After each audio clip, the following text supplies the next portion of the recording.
So as we all know, Yu-Gi-Oh! Has its casual players and its competitive players, and casual players will tend to gravitate towards more budget decks or more fun decks or just lower tier rogue type strategies, whereas most competitive players are going to be playing the decks that win, the newest thing that's the most powerful, typically expensive, things like that.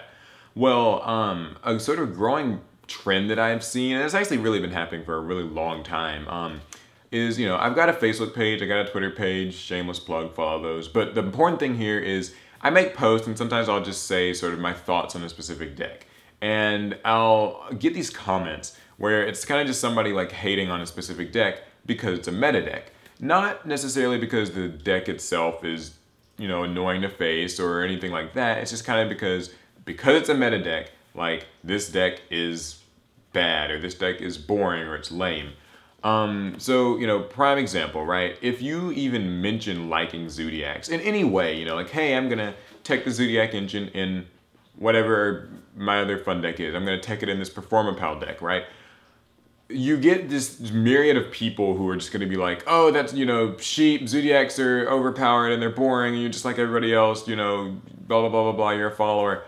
I just don't think that's really a fair, accusation or assessment of a deck. Because I think that there's nothing wrong with liking any type of deck in Yu-Gi-Oh! And enjoying it. There's so much variety in this game and so many different archetypes have different, quirks and gimmicks and mechanics. Like Madolche shuffle back into the deck, or Ultra Athletes, bounce to and from the hand, and, just all these different kinds of things. True Dracos tribute continuous spells and traps. Just like different ways that decks work. And I think that if it's fun for somebody, then that doesn't necessarily mean it's bad, whether the deck is good or bad, like in the metagame. I think that that's just kind of too broad an umbrella. And if you look in the past, there have been plenty of meta decks that have been a lot of fun to play. A prime example, I think, would actually be, Dragon Rulers. A deck that was extremely powerful in its time, and some people obviously hated facing it, but a lot of Dragon Ruler players will tell you it was a really fun deck to use, especially in a mirror match. The deck had a lot of different options, the deck had a lot of different combo trees, and it was very easy to make mistakes and lose, but it was also really satisfying when you won with it. And that goes for many meta decks. You look back at decks like Shadal's, and even though they're really powerful and people kind of didn't like them at the time, looking back, it was a really strong combo deck. A lot of powerful plays, a lot of ability to mix with other decks. And Necroz, I think, is another one that, it was tier 0 in some people's eyes for a while, but the fact of the matter is the deck was a lot of fun to play. There was a lot of skill involved, a lot of strategy, and I could go on forever. I mean, I think that any deck that tends to be a combo deck tends to be something that's a lot of fun and people really like it. My personal favorite is actually Mermails, a deck that, I will still play to this day, whether it's meta or not, because I enjoy the mechanics.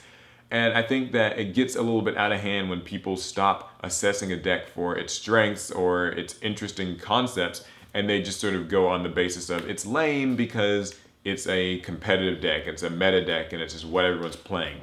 Now, I get it. It can feel really boring to see the same thing over and over. Obviously, there's been the whole Zodiac epidemic where people, it's, topping events and basically taking all the top 8 spots or all the top 16 spots at different things. And, that can get a little bit boring, but that doesn't change the fact that, Zodiacs as a deck are kind of cool.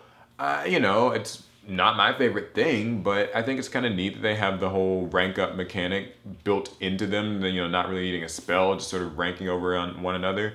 Don't get me wrong, it's, broken in its own way. They've got some really nutty things they can do, but if you look at the deck for just what it is, I think it's really cool.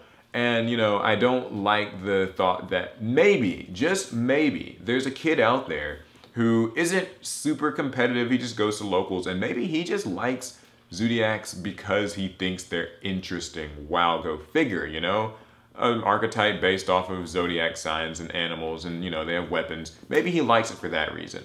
And that's fine. But he goes to locals, and, some just random neckbeard at locals decides to, he sees this kid trying to build Zodiacs. Hey, does anybody have a Zodiac Broad Bull? I'm looking for it. And, he'll say some, honestly, ignorant, just disparaging thing about how, Zodiacs are a shitty meta deck and you're just being a sheep and they're lame as fuck. Okay, that is the type of thing that, it sounds like that's an extreme example, but when you look at what I read on the internet so often in YouTube comments and Facebook comments and on Reddit and stuff, that's kind of the mindset that people have about this, is where they'll just attack somebody because they're using the deck, and they'll just kind of hate the deck in all of its forms. And maybe, you know, like I said, you want to incorporate it into a deck. Maybe you want to, you know, put the Zodiac engine into something and people will give you hate for it. Or, you know, maybe you want to play True Draco because you think it's cool.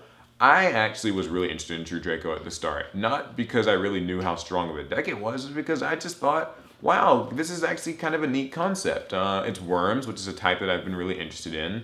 And, you know, tributing continuous spells and traps seems neat. I thought their names were cool. I just thought it was a cool deck. And, you know, then I build it, and I'm sure there are people who would judge me and just think that I'm only playing it because it's good. But maybe I'm playing it because I like it. Maybe I'm playing it because it's fun. Maybe you don't think a deck like that is fun because, oh, well, it feels like it's solitaire and it feels like it's helmet or it feels like this or that. But maybe I just like the deck and enjoy the deck. And regardless of whether or not it's good, I just want to play it. Maybe I'll play True Draco when Diagram gets limited or something, or Masterpiece gets limited. Then what?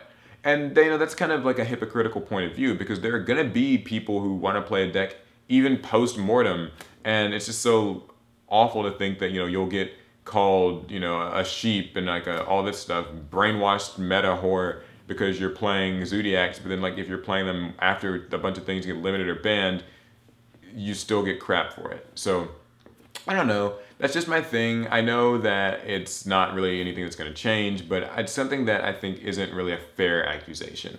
I think that decks are fun based on what you think of them and whether or not you enjoy them, and I don't like hearing people just, you know, give the next guy crap because he's playing a deck that's interesting or a deck that's enjoyable. Whether the sake is to win or not, I just don't find that to be a very healthy mindset to have about this game. But you guys can let me know what you think about it. There's a lot to be said here. I mean, you know, maybe I'm just ranting and that's just how it is, but maybe I have a point. What do you think? Let me know in the comments.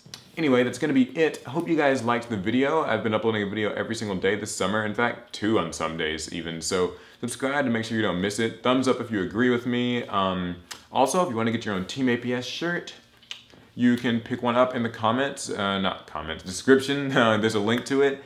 And also, I'm giving away a box of Battles of Legend Light's Revenge provided by TCG Player. You can also enter the link to do the giveaway down there as well. And I'm going to be at Nationals next weekend, so hope to see you guys there. Let me know if you guys will be there too. I think that's finally it, so I'll see you guys in the next one.